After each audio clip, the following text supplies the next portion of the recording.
You know how you see those two people at a party, standing on opposite sides of the room, and you just know they're going to end up talking all night? That's what Spaceship and eToro feel like in the world of U.S. investing. They're two different platforms, each with their own unique vibe, but they both have the same goal, to get you invested in the American market.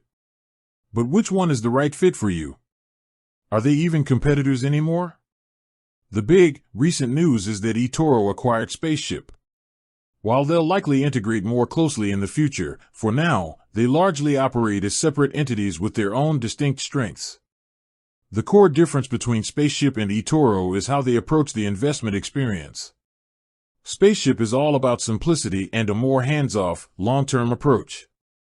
Think of it as the app for the set-and-forget investor. Their U.S. investing service is built around a flat monthly fee rather than portrayed brokerage fees. This is a game-changer if you're someone who likes to dollar-cost average and make frequent small investments without being penalized by transaction costs.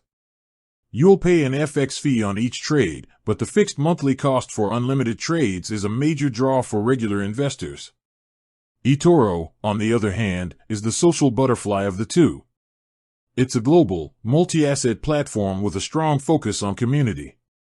While they offer commission-free stock and ETF trading, their standout feature is the copy trader function, which allows you to automatically replicate the trades of successful investors. This is perfect for those who want to learn from others and engage with a wider community. They also offer a much broader range of assets beyond just U.S. stocks and ETFs, including cryptocurrencies, which Spaceship doesn't currently offer. This diversity of options can be a significant factor for those looking to diversify their portfolio beyond traditional equities. When you look at the fees, the difference is clear. Spaceship's model is a flat monthly fee plus an FX fee. This can work out very well for a frequent investor. For eToro, while stock and ETF trades are commission-free, other costs like spreads on crypto and a withdrawal fee can add up. There's also a $10 monthly inactivity fee after a year, something Spaceship doesn't have. So, the cheaper platform really depends on your investing style.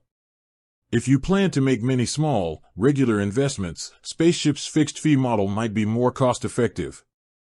If you're a less frequent trader who wants access to a huge range of assets and the social features, eToro's structure might be better.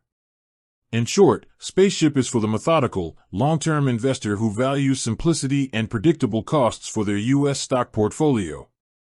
eToro is for the investor who wants a more dynamic, engaging experience with a wider array of assets and the ability to learn and interact with a global community. Ultimately, your choice comes down to what kind of investor you are and what features you prioritize. With that said, thanks for watching and until next time.